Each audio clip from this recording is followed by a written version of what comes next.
Hi, Matt. So it's third day now of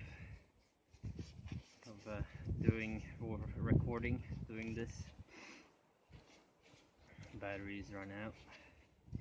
So yeah, I was in Mariba, or going to Mariba to Fruitopia, and it was where I got dropped off by this nice couple who took pity on me. It was on a roundabout and had like exit, restaurants and things, and I went in one of them to pee, and I noticed that it was kind of a fine restaurant, like this really nice ones, and I had like this, my backpack and these shorts, and it was, yeah, a bit sweaty and stuff, so I decided to go somewhere else actually after that, or well, to another place to go and do my things. And then I started and decided to hitch again and found a good spot, and uh, and then not long after I started hitching, this car dropped off these French girls who were going to Port Douglas, and they had a sign with them, like saying Port Douglas, and two girls, and I thought, oh great, they're gonna take my ride, and sure enough, they got it, but I got mine not long after that by a nice man actually, and I think his name was Paul, and yeah, he was a lovely man who talked about how they had closed off the road because some bicycle race, and everyone had to take these route through the mountains to get to Port Douglas, which was lucky enough for me because that was actually through Mariba, so that was really good.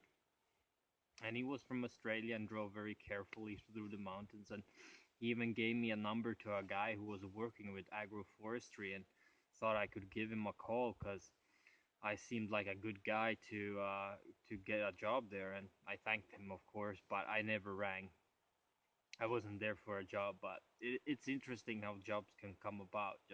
Just saying yes opens up so many doors and possibilities, but you gotta pick the one that feels right. So otherwise, your heart won't be in it. So, but he took me all the way to Mariba, where I then got picked up by Carl, a young man from Canada, and he said I must be the one they're looking for because I brought my own gumboots, um, which he thought was very cool.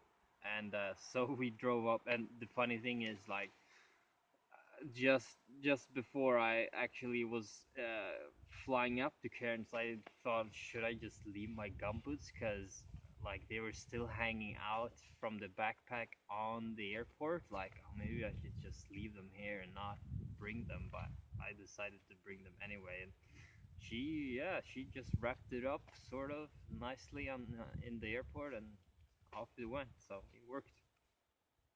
And so we drove up, and I remember looking at the landscape and thinking it was pretty dry.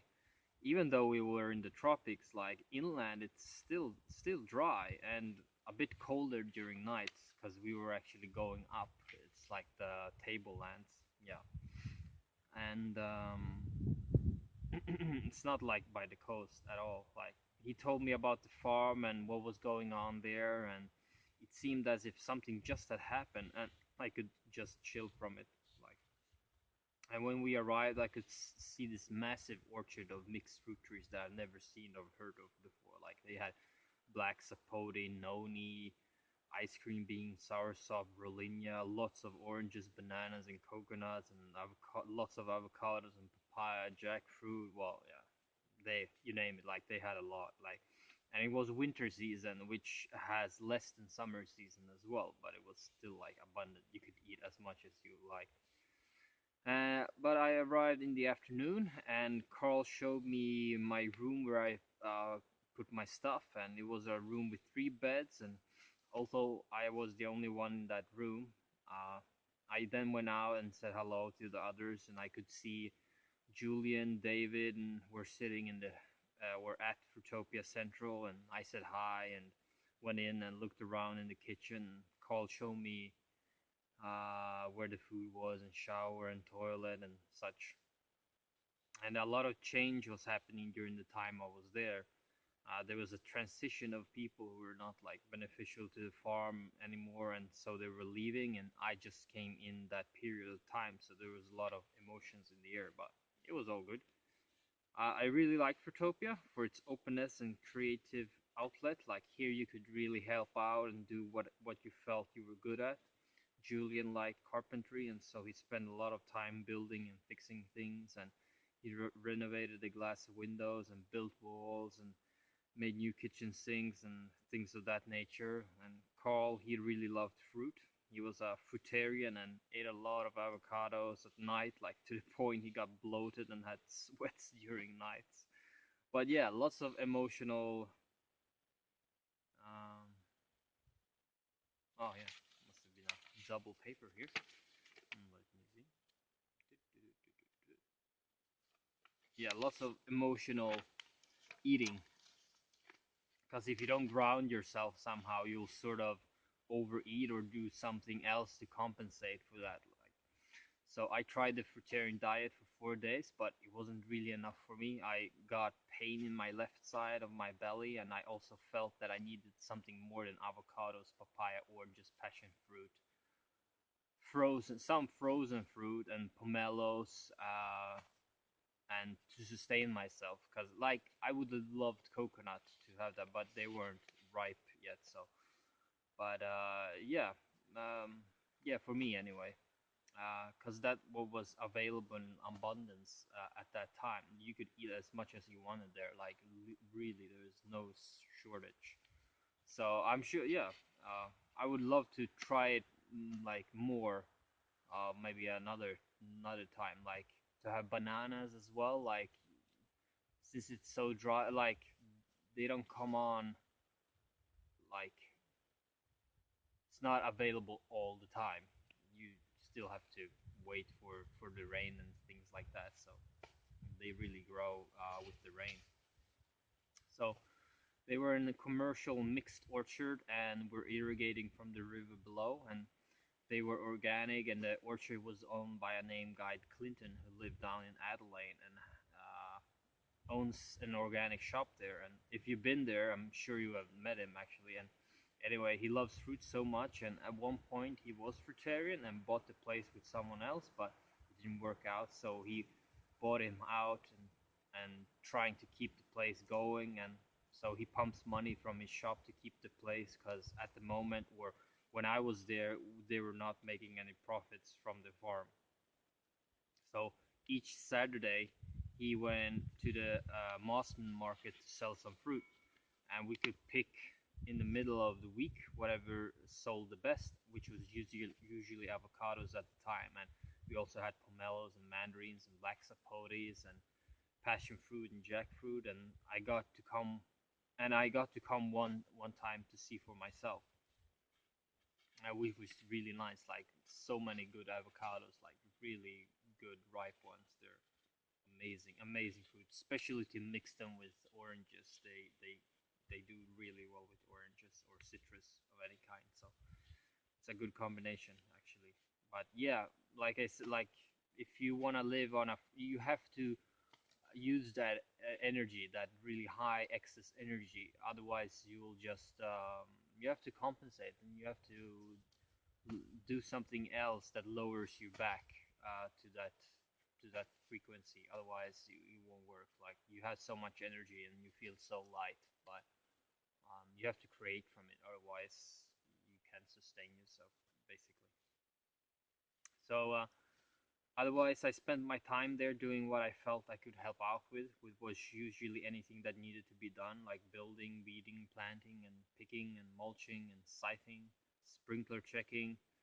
And work was easy time-wise, like there was no routines or strict rules on what to do or where. And I remember the first few days were pretty intense since they brought in these big piles of mulch from the dumpster and they had to be put under the trees. Like so, me and Julian went out a couple of days and spread that around, which was quite a workout actually. So kind of when we cleared the biodigester back at Kimkin, like that kind of work, but yeah, for a couple of days in row, and just shuffle mulch around for a while. Like Yeah, in the mornings we did some scything around the orchard, around the sprinklers.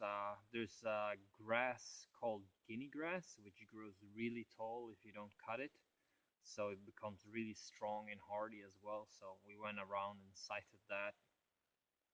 And yeah, we were four volunteers at the farm at the time. Me, Julian, Carl, and Deza. And David was a long-term stayer and sort of a farm manager there with Carl. And David, David's an impulsive person who loves to curse, kind of.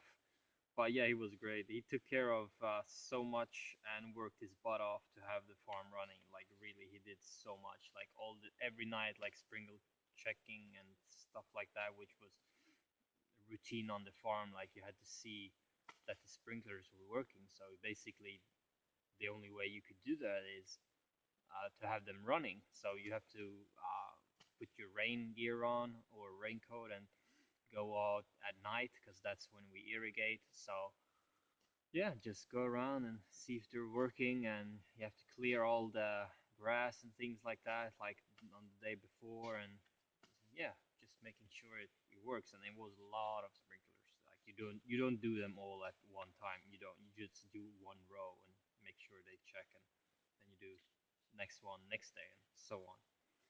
So yeah, but on our days off, we could go to the river, which was really beautiful. Like there was this stone, yeah, stone cliff rivers, sort of like lots of stones, and it's really nice there. Actually, it felt like a different place, like totally different scenery and lots of big rocks. We could do rock jumping on, and we once had an open mic night where we invited lots of different people, like those from Pedals, which I mentioned before.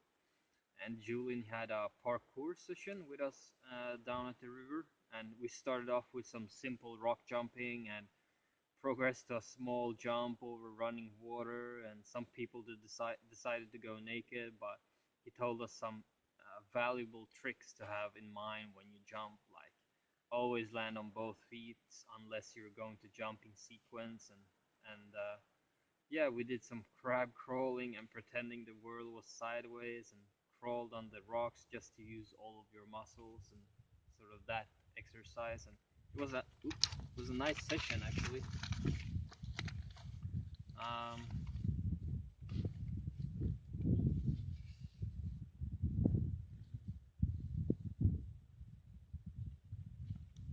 yeah, and after that we played in the water, which had a nice hanging rope and a spot where you could do flips. And he also showed us how to make somersaults from a spot.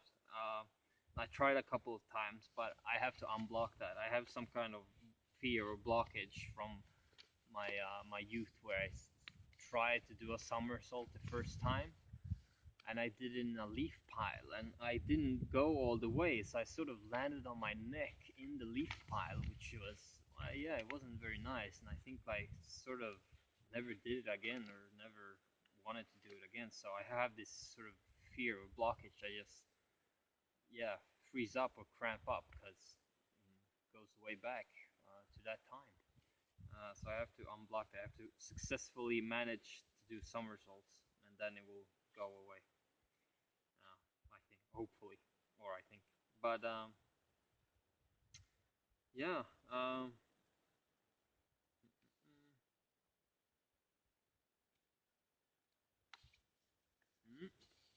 and yeah, there was this also very interesting man on the farm that came from time to time. Yeah, his name was Darren, and he was like from a movie. Like seriously, he had done all of the things from Hollywood action movies and more that you can imagine. Like seriously, like it's no joke. Like he has like deep knowledge and understanding of the landscape and survival, and he could go to places like the Aboriginals couldn't. Like he knew of arms, and he had broken like almost every bone in his body several times, like including his neck twice. And how he still was alive is a mystery to me. But he, yeah. But when he told his story of how hard, story, it's hard to know if you're going to laugh or be horrified because they were brutal. Some of them, like he was unreal. That's for sure. One of like MacGyver and Rambo combined. Yeah, I'll show you a link. And David also made these news bulletins where he posts what's going on in Fruitopia and for everyone to read with funny bubble comments and things, and they're quite good actually. And I spent a total of 1 month there at Fruitopia and would really recommend it. Like it's a nice place if you want to just hang out and eat some good fruit and things. Uh, it, it will be different from time to time, like because there are people coming and going. So, but it's always like that at farms. But oh yeah, Cedar Bay. Like so, during the end of my stay at Fruitopia, all right, the time. I was here. Ooh.